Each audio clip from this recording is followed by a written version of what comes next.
Appreciate कर ही नहीं सकते तो कोई बच्चा फ्रस्ट्रेट नहीं होगा। यानी you can not appease all the person all the time.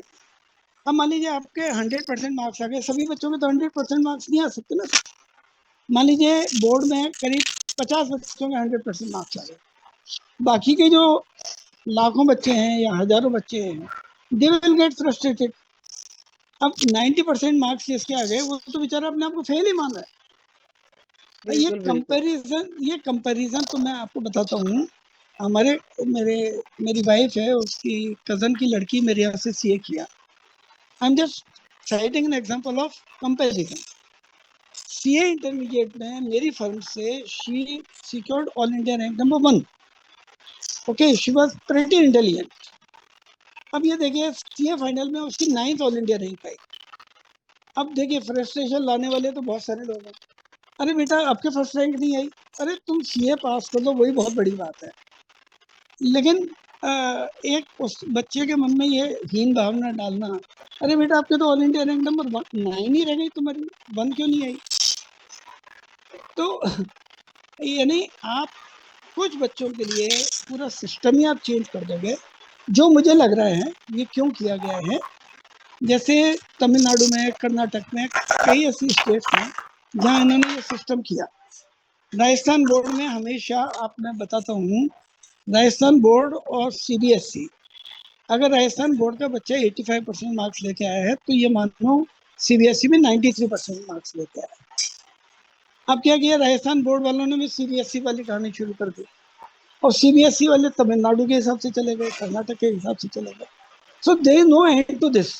अब तो बस केवल इतना रह गया है कि 100% को भी ऊपर कौन लेके आता है, that is to be seen. तो ये आप नहीं कह सकते कि सब बच्चे में फ्रस्ट्रेशन आ जाएगा, ये मेरा समझ। मैं कुछ कहना चाहूंगी और मैं कुछ इन्फॉर्मेशन जी देना चाहूंगी इस विषय में, जी जी क्योंकि हर साल हम लोग एडमिशन करते हैं दिल्ली विश्वविद्यालय के, तो कट ऑफ फिर हम डिसाइड करते हैं बच्चों के जी मार्क्स देख के, जो CBSE। अब मार्क्स जी ही जैसे आप बता रहे हो सबको 100 मिल रही है, तो सब इतने अच्छे कोर्सेज की कट ऑफ भी 99.9, 99.98, 99.97 ही जाती है। जी जी जी, आपने जो अभी मुद्दा रेस किया है कि जितने डिफरेंट बोर्ड्स हैं उसमें बहुत अच्छे मार्क्स मिल रहे हैं, ये कारण ये जी, है कि वो ये सब सोचते हैं कि हमारे बच्चों को बड़े बड़े विश्वविद्यालयों में एडमिशन मिल जाए आराम से कट ऑफ के बेसिस पे, करेक्ट क्योंकि जो कट ऑफ का करेक्ट सिस्टम करेक्ट। है इसमें अगर अच्छे नहीं जी आएंगे तो बच्चा बाहर हो जाएगा। तो जी ज्यादातर जी जो अभी तक डेवलप्ड स्टेट्स थे, सो कॉल्ड डेवलप्ड स्टेट्स, वही आगे आया जी करते थे। इसलिए ये जी सब किया गया कि जो डाउन साउथ का बच्चा है, जो जो बाकी जी स्टेट्स के बच्चे हैं, उनको भी केंद्रीय विश्वविद्यालयों में एडमिशन मिल जाए। पहली जी जी सोच। दूसरी सोच ये सोची गई कि अरे हमें क्या फर्क पड़ता है, दे दो नंबर, और जब एंट्रेंस टेस्ट में बैठेंगे कहीं ना कहीं तो अपना देखा जाएगा वहां पे, जिसका बिल्कुल बिल्कुल इंटेलिजेंस जैसा होगा वहां पे छट जाएंगे।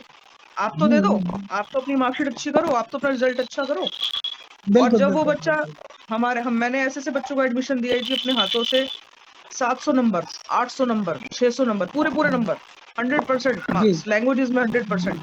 और जब वो जी जी बच्चा फर्स्ट सेमेस्टर के एग्जाम्स देता है तो सेकंड जी डिवीजन आती है उसकी, उसको फ्रस्ट्रेशन हो जाती है, डर जाता है वो, करेक्ट यार ये मेरे साथ करेक्ट क्या करेक्ट। हुआ।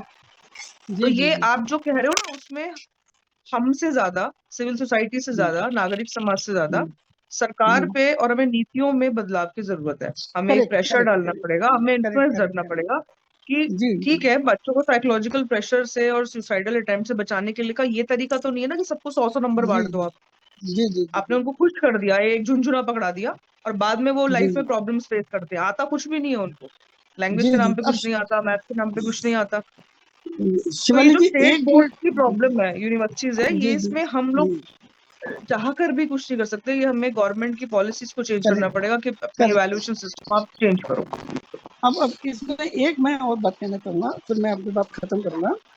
अब क्या होता है, सब ऐसे गरीब बच्चे, क्योंकि मधु जी को मालूम है हमारे पास शिवलिंग नेचर के ऐसे कई बच्चे आते हैं जो कि लोअर मिडिल क्लास के होते हैं। अब होता क्या है कि किसी का है 99% या 95% मार्क्स। अब उनके माँ बाप ये फील करते हैं कि इनको तो जेई कराना ही है सर, ये तो आराम से कर लेगी या नीट कर लेगी। इसके चक्कर में आकाश एलन ऐसी इंस्टीट्यूट में जाके ये फंसते हैं। वहां जाके इनको जबरदस्ती कोचिंग कराई जाती है। और उन लोगों के पास बच्चों उनके माँ बाप के पास पैसे नहीं होते हैं, फिर वो कहते हैं ये 1.5 लाख रुपए लगेंगे, आप ऐसा करो ये 1,10,000 रुपए का तो लोन करो, 30,000 रुपए अपफ्रंट पे करो और अब काम चालू करो, उनका धंधा शुरू हो जाता है। And same way 10th onwards they go for coaching. ये फाइनेंशियल जो है ये डेट ट्रैप में फंस जाते हैं, ये इवन पेरेंट्स, भाई because they are under the illusion कि क्योंकि इसके 90% सुपर मार्क्स है ये बच्चा कर लेता है, कॉम्पिटेंट है, where is fact is these kids may not be so competent. तो इसके far reaching effects हैं sir, do you agree or not? नहीं कर लेगा, आपने ठीक कहा, फार रीचिंग इफेक्ट भी है इसके।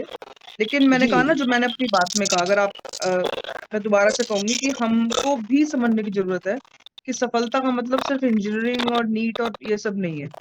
जबरदस्ती भी नहीं, तू 95 आ गया अब तू यही कर, अगर बच्चा चाहे ना करेक्ट, चाहे, हम भी तो प्रेशराइज करते हैं ना, क्योंकि समाज ने एक ऐसा विशियस सर्कल बना रखा है हमारे चारों तरफ कि सफलता के ये 2-4 पैमाने हैं बस। इधर अगर बिल्कुल बोल, सही। एक एक लड़की है हमारे कॉलेज में, बोलती है कि मेरे को जो शूज होते हैं उनको डिजाइन करना अच्छा लगता है, तो सब उसको हंसते हैं कि जूते मारेंगे सब तेरे को। उसके पेरेंट्स बोलते हैं अरे जूतों में घुसेगी जाके। अब वो कहती है मुझे अच्छा लगता है शू डिजाइन करना, लेकिन हम कहेंगे नहीं तू इंजीनियर बन, उसके लिए हम पैसा देंगे, फंड करेंगे, हम लोन उठाएंगे।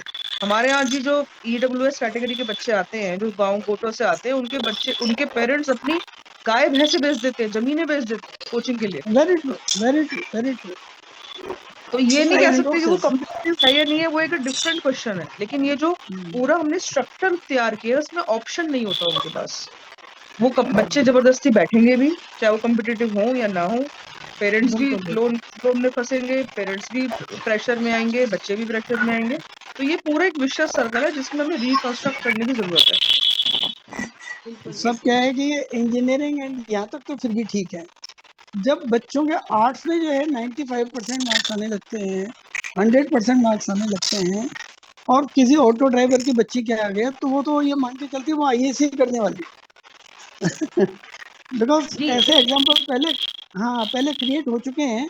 एक ऑटो ड्राइवर की लड़की ने आईएएस किया, अब हर किसान का की लड़की हो लड़का हो, हर आदमी ये सोचने लगता है मैं आईएएस बनना चाहता हूँ। 10 से 15 लाख बच्चे बैठते हैं जिसमें से 300 आईएएस बन के निकलते हैं। अल्टीमेटली इन बच्चों का करियर खराब होता है। And the basic problem is I think it is only this education system and percentage system. अब आपके हाथ में नहीं है, मेरे हाथ में नहीं है, but we are just discussing. आज हम आपस में डिस्कस करते हैं, अप्रोप्रिएट प्लेटफॉर्म पे, अप्रोप्रिएट जगह पे ये चीज अल्टीमेटली जाती है। सिस्टम कैसे चेंज होती है, इसी तरह से चेंज होती बिल्कुल, देखिए है। जी सिस्टम चेंज करना शायद हमारे लिए संभव नहीं होगा, हो भी नहीं जी सकता। लेकिन हम अपने जी परिवार को तो चेंज कर सकते हैं ना, क्योंकि बिल्कुल ज़्यादातर पेरेंट्स क्या करते हैं कि आपका बच्चा तैर सकता है, लेकिन बस क्योंकि हम पैसे खर्च कर सकते हैं तो उसको पर्वतारोही बनाने की कोशिश करते हैं वो। अब वो जो तैरना अच्छा जानता है वो पर्वतारोही कैसे बन सकता है? Very true. दूसरी बात, जैसे शिवाली जी ने कहा कि मैं कुछ बच्चों को पढ़ाती हूँ जो वहाँ से आते हैं, क्या बोलते हैं, नगर पालिका के स्कूलों से। उन बच्चों को ईडब्ल्यू लिखना नहीं आता। जैसे छोटा बच्चा होता है ना कि गुब्बारा बोल लेता है, लेकिन गुब्बारा पढ़ नहीं सकता, गुब्बारा बोल नहीं सकता, लिख नहीं सकता। वही हालत उन बच्चों की है कि वो लिख नहीं सकते, पढ़ नहीं सकते, लेकिन चूंकि फेल नहीं करना है इसलिए बस पास करना है उनको। तो ये सिस्टम जरूर बदला जाना चाहिए, लेकिन कम से कम पारिवारिक तौर पे तो बदला ही जाना चाहिए कि हम बच्चों को पर, प्रेशर ना करें बच्चों पर। तो शिवाली जी इसका बहुत अच्छा उदाहरण है। दीदी एक बात भी है, ये खाली पढ़ाई तक सीमित नहीं है, ये आपके जॉब तक भी सीमित है। मैं ऐसे कई बच्चों को जानती हूँ जो आईआईटी है ना और टॉप किया है उन्होंने। मेरी ही एक पहचान की बच्ची है जिन्होंने फर्स्ट से लेके आईआईटी तक टॉप किया है। जब जॉब की उन्होंने 6 महीने में जॉब छोड़ के आ गई, क्योंकि उसके मन में शुरू से ये मैं टॉपर हूँ, मैं टॉपर हूँ, मम्मी पापा ने बोला मैं टॉपर हूँ। अब उनको ये नहीं पता कि यहाँ जो जॉब कर रहे वो सब आईआईटीएन है, तो आपकी में कमी निकल सकती है। हाँ, मेरे को कोई कैसे डांट सकता, मैं तो टॉपर हूँ। वो 6 महीने में जॉब छोड़ करके आ गई। ऐसे 2-4 बच्चों को ये यहीं तक सीमित नहीं है कि ये पढ़ाई तक सीमित है, ये आगे तक भी यही हाल है कि वो शायद बचपन से ये दिमाग में भर दिया जाता है ये कि टॉप, आप टॉप हैं, शायद ये कारण बच्चे रहा ना होगा। नहीं सुन सकते ना, बच्चे ना मतलब खुद को ना सुनने के आदी नहीं है बच्चे, जो मैंने कह दिया मैं टॉपर हूँ, मैं कर सकता हूँ, हाँ बस इसी विजन में घूमते हैं। जी नहीं दीदी, आपने बहुत अच्छा पॉइंट रेस किया कि बच्चे जॉब छोड़ देते हैं, बच्चे कोर्सेज छोड़ देते हैं, प्रेस्टिजियस हाँ कोर्सेज में एडमिशन लेके छोड़ देते हैं, आप बड़ी बड़ी प्रोफाइल की जॉब छोड़ देते हैं। और देखो उसमें देखो ना, हम क्या करते हैं, शुरू से ही बच्चों को कहते हैं कि नंबर लाना, टॉपर होना ही सब कुछ है। हाँ घर में मान लीजिए कोई 4 गेस्ट आ गए, अरे अरे तू पढ़ जाके, तू चल पढ़ाई कर, नंबर कम हो जाएंगे तेरे, ये इन फालतू लोगों से बात मत कर। किसी का जन्मदिन हुआ, कोई पूजा पाठ हुआ, कोई घर में मोहल्ले में कोई, नहीं नहीं बेटा तुम्हें नहीं जाना, पढ़ाई करो, नंबर अच्छे आने चाहिए। तो ये ना सुनने वाली आदत, प्रेशर को ना लेने वाली आदत, कंपटीशन को ना झेलने वाली आदत तो हमने ही सिखाई है ना, हाँ कि बिल्कुल हमने बिल्कुल उनको आप। Number number number number number का है, टॉपर टॉपर टॉपर का एक सेट।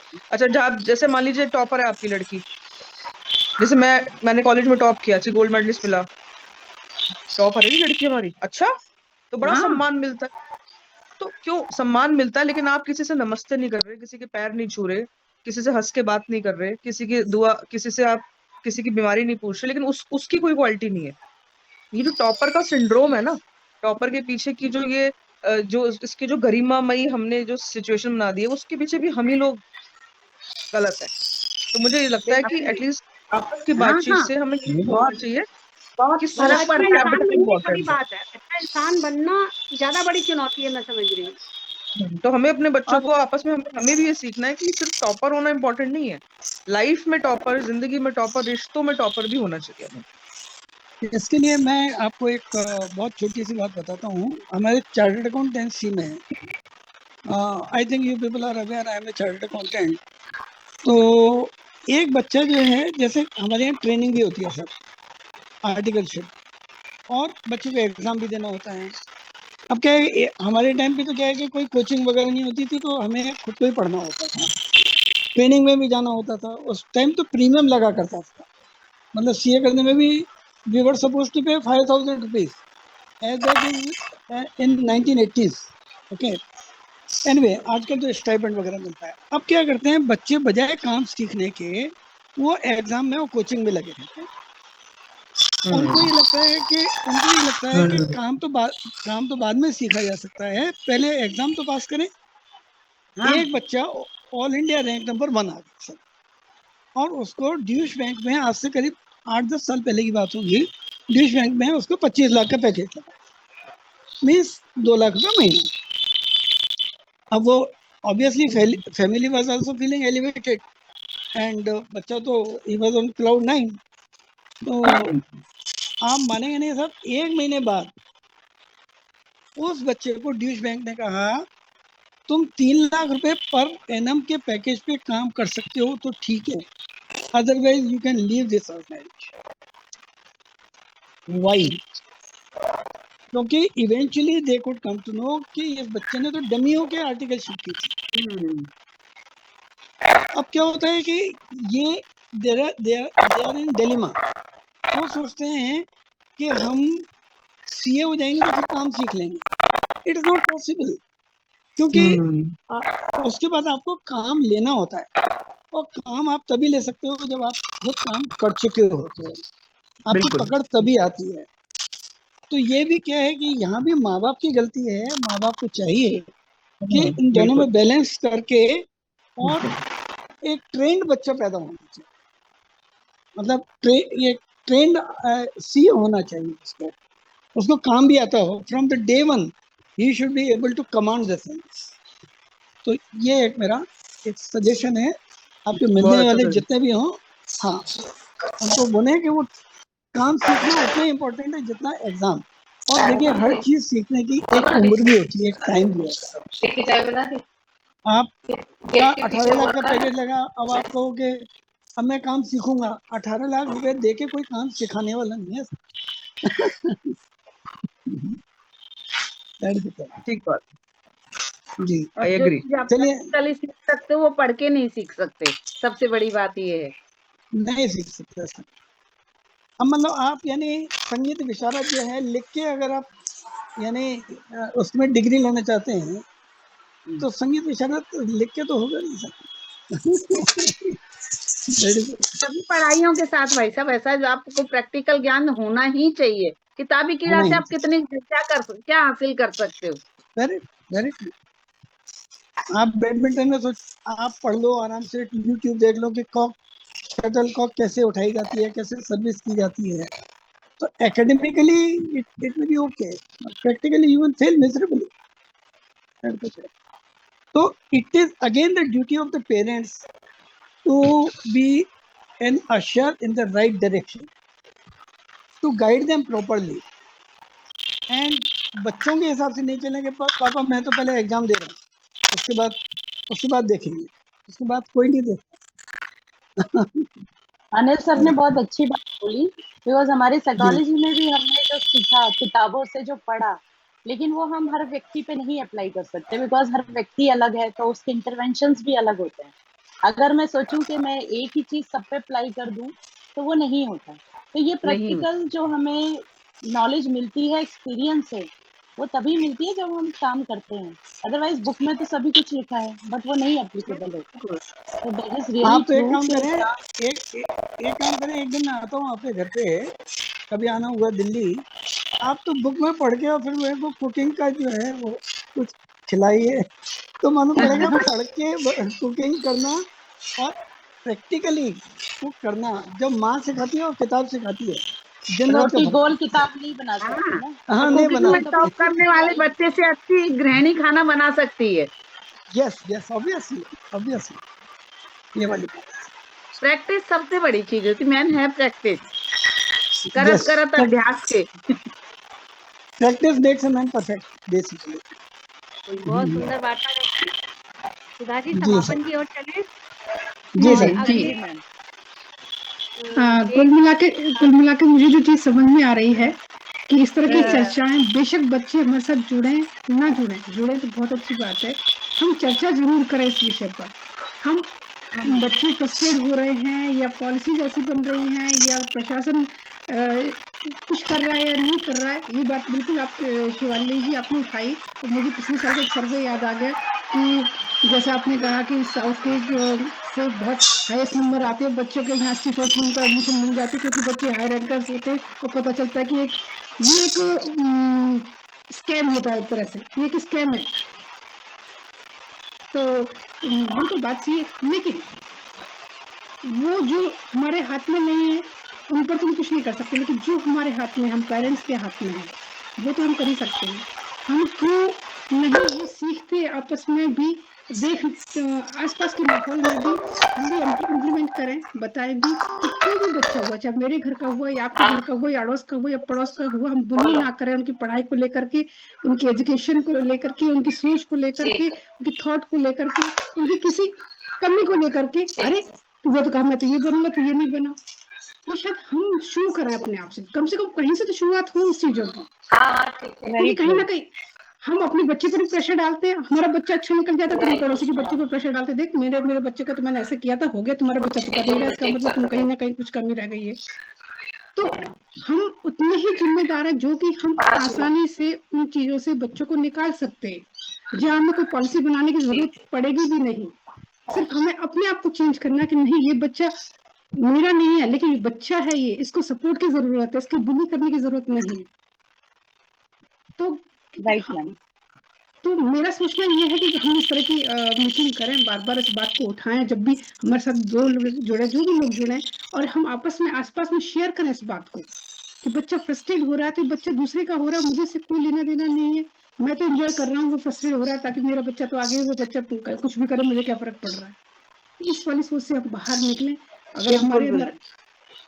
अभी भी ये नहीं भी आ रही है तो भी राखी जी एक बात तो मेरे मन में चल रही है, राखी जी से मैं पूछना चाह रही हूँ, थोड़ा जी सा मैम। समय ले रही हूँ। अभी अभी हमारे यहाँ, मैं मुंबई से हूँ, महाराष्ट्र बोर्ड के रिजल्ट आए हैं, जी स्टेट मैम। बोर्ड के 10th के।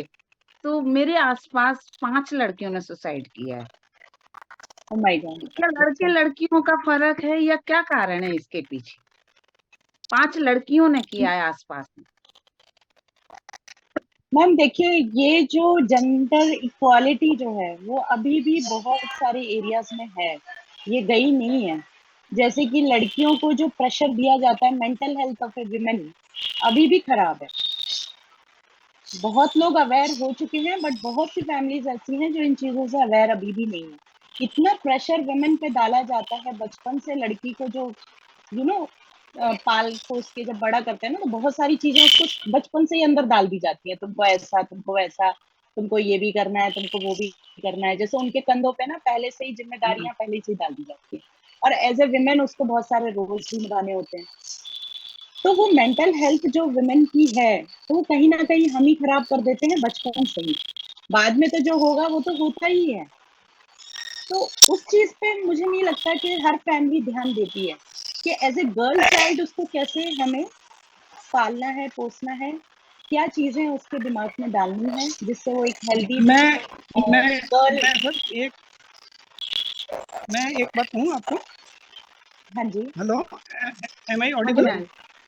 जी। हाँ हाँ, जी सर। ऐसा ऐसा भी बहुत सारी जगह ये होता है कि जैसे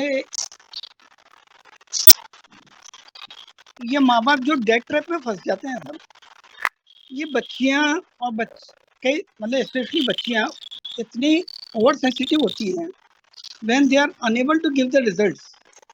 और जब देख रहे हैं कि माँ बाप अपना कहाँ कहाँ से पैसा लेके, रिश्तेदारों से पैसा लेके, ढाई ढाई रुपया सैकड़े पे ब्याज पे पैसा लेके, और जब रिजल्ट्स नहीं आते हैं तो कभी कभी ये बच्चियां सुसाइड कर लेती हैं।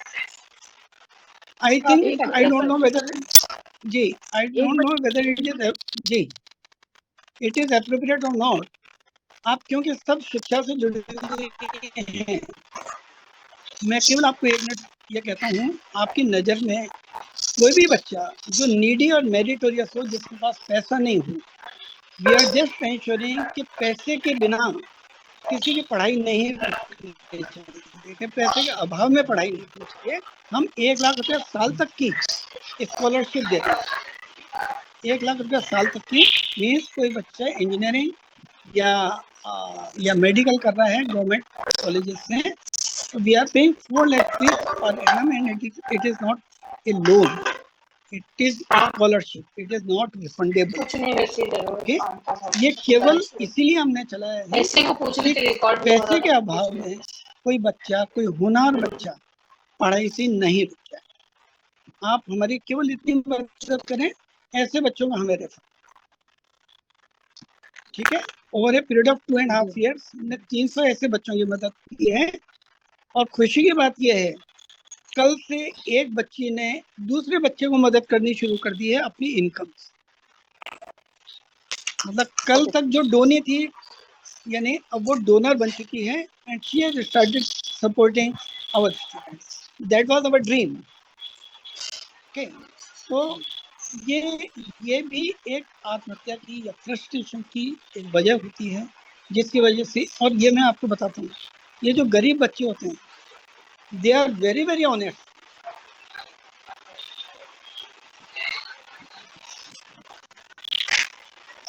हेलो।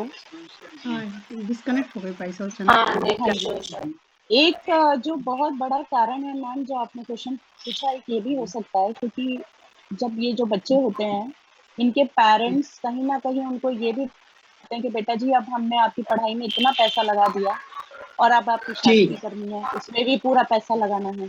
तो वो कहीं ना कहीं इमोशनली बहुत वीक कर देते हैं बच्चों को। और वो जो हाँ, थॉट उनके अंदर चल रहा होता है कि मैंने इतना माँ बाप का पैसा लगवा दिया और फिर भी रिजल्ट नहीं आया, तो वो भी एक सुसाइडल टेंडेंसी का कारण बन जाता है।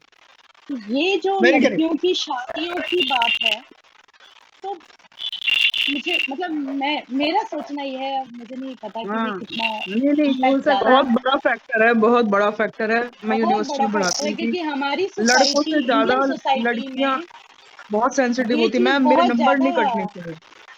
मैम एक तो नंबर, ये एक एक बहुत नंबर बड़ा के लिए वो रीजन है। आपके आगे हाथ जोड़ती हैं। उसका एक कारण मेरे यही है पास क्योंकि में उन पे प्रेशर होता है। कि पेरेंट्स शादी आप कर एक देंगे, गरीब हमारे पास गरीब समय नहीं है। लड़की तो आप देखो ना, उसको तो उसके माँ बाप ने अगर सारा पैसा उसकी पढ़ाई में लगा दिया है और फिर भी वो सक्सेस नहीं हो पाई है, तो उसको तो यही रहेगा कि अब मेरे मम्मी पापा के पास क्या ही पैसा, मेरी शादी कैसे होगी या एक अच्छे घर में, क्योंकि उनको वही वही ना बचपन से सुनने में भी आता है, सुनाया भी जाता है, सोसाइटीज में भी वही बातें कहीं ना कहीं ठीक है डेवलप हो रही है, लेकिन अभी भी बहुत एरियाज ऐसे हैं जहाँ पे विमेंस की कोई वैल्यू नहीं है, वो वर्नेबल ही है अभी भी, एक उनकी मेरी बात नहीं पहचान सुनी की है जाती। मैं, जिनके पास में जाके जिनकी बच्ची ने सुसाइड किया, वो मम्मी की हालत बहुत ज्यादा खराब है। वो जी लेटर जी लिख के मैम। कि मम्मी आपने सबको ये बोला मेरी बेटी बहुत होशियार है पढ़ाई में, बहुत जी टॉप है, बहुत अच्छा पढ़ती है, बहुत होशियार है, मेरे 78% आए, मैं नहीं आपकी इच्छा पूरी कर पाई। तो वो जी एक्चुअल में उसकी मम्मी पागल हो गई।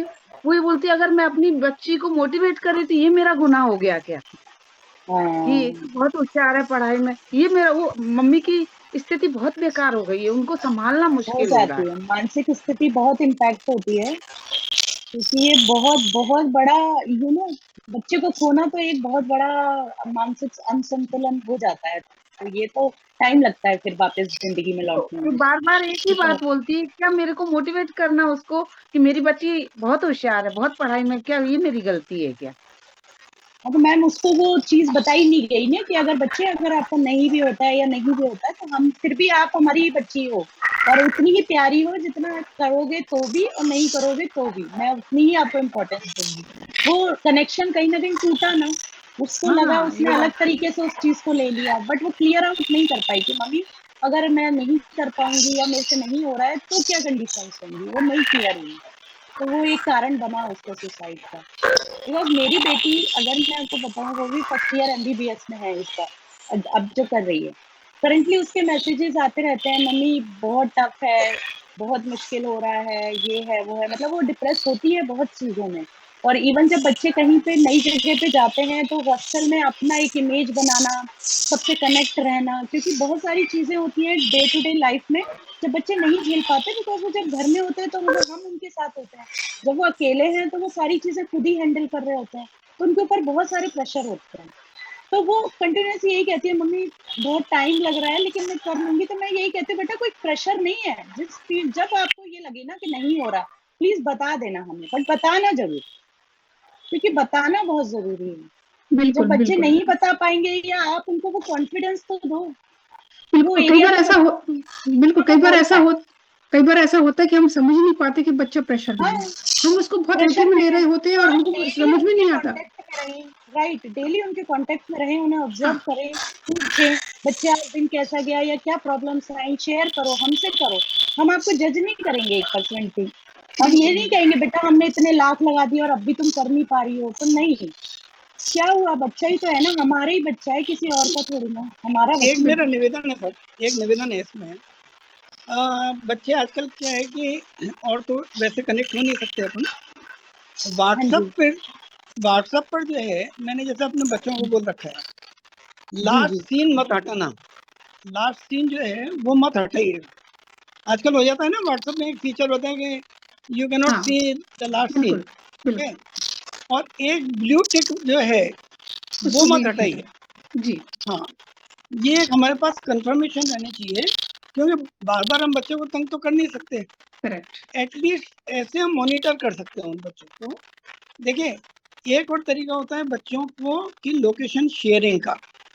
एक हाँ जी फैमिली को आप यानी लूप में ले सकते हो, तो एक फैमिली मेंबर दूसरे फैमिली मेंबर को देख सकता है वो कहाँ होता है, but again the privacy is question, you know, आजकल बच्चों को भी प्राइवेसी चाहिए, तो nobody will allow it, but at least last seen और ये ब्लू टिक, ये आप बच्चों को बोलिए कि तुम इतना तो कहना मानो ना, that gives satisfaction, that is my जी, व्यू। जी, राइट जी।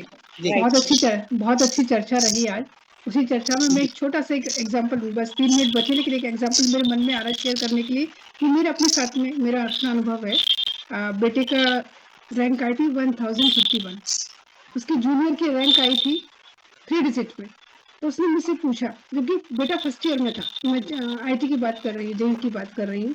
तो उसने मेरे से पूछा, "आपको बुरा लगा कि वो 3 डिजिट में लेकर आए, मैं 4 डिजिट में रैंक आई?" बेटा ये बात कहाँ से आ गई? मतलब तुम फर्स्ट ईयर में हो, फिर बच्चे के ऊपर ये प्रेशर है कि मेरी माँ को बुरा लगा होगा कि मैं 4 डिजिट में रैंक वेरी लेकर आई, राइट ये 3 मैम। डिजिट में बच्चे इस तरह के क्वेश्चन करते हैं, आपको बुरा लगा, आपको अच्छा लगा, पूछते हैं वो हाँ, जरूर। इस चीज ने मुझे अंदर बहुत हिला दिया कि अब इसका एडमिशन हो चुका है, अच्छे कॉलेज में बम्बई में हुआ है, उसके बावजूद भी इसके दिमाग में ये प्रेशर है कि मेरी माँ को बुरा लगा होगा। मतलब जो प्रेशर एग्जिस्ट करता ही नहीं है, जिसकी जरूरत ही नहीं है। तो किस तरह के प्रेशर में बच्चे रह रहे होते हैं, हमको खुद को नहीं पता होता। हमको लग रहा है हाँ, बिल्कुल खाना खा मैम, लिया, नहीं पता होता। सिर्फ खाना खा लिया, लंच कर लिया, ब्रेकफास्ट कर लिया, हमारे सोच, और बच्चे ने हंस के बात कर ली, बस हो गई बात खत्म। हमको ये पता ही नहीं होता कि बच्चा किस प्रेशर में रह रहा होता है। तो शायद हम उसी को बहुत हल्के में ले जाते हैं। हमें सिर्फ खाना खाने तक, मैंने अभी एक सीरीज देख रही थी, वेब सीरीज देख रही थी, इसमें कहा कि काश मैं उससे ये पूछने के अलावा ये भी पूछ लेती, बेटा चल कुछ बात कर लेते हैं। मैंने सिर्फ उससे ये पूछा, हमेशा तूने खाना खा लिया? Very true. मैं उससे ऊपर उठ ही नहीं पाई। मुझे पता ही नहीं था कि ये बच्चा तो ये बोलेगा मैं खाने का पूछूंगी, मैं खाने का बता दूंगा, बात खत्म। तो हमारी अपनी हमारे शायद हमको ज्यादा जरूरत है बच्चे पर ध्यान देने की, बच्चा हमसे कैसे बात कर रहा है, उसकी बॉडी लैंग्वेज समझने की, और आसपास में जहाँ बच्चे हैं उनके पेरेंट्स कभी मिले तो उनसे बात करने की। बहुत सार्थक चर्चा रही आज की, और ऐसी हमारी चर्चा चलती रहेगी। हमारे पास सिर्फ 1 मिनट बचा है। बहुत बहुत धन्यवाद आप सभी, थैंक यू हमारे सबका आदरणीय धन्यवाद। विषय सभी को सभी का। धन्यवाद, सभी को और नमस्कार। सब्जेक्ट काफी बड़ा है, तो चर्चा होती रहनी चाहिए। थैंक यू सर, बहुत- thank you very much for your Thank you patient very much. Listening. Thank you sir, जी, धन्यवाद Thank सभी you. का, थैंक यू बहुत फॉर बहुत listening. Thank you, host everyone. के लिए बहुत बहुत धन्यवाद। थैंक यू, थैंक यू, नमस्ते। आशीष वाली नमस्ते, थैंक यू। Namaste. नमस्कार।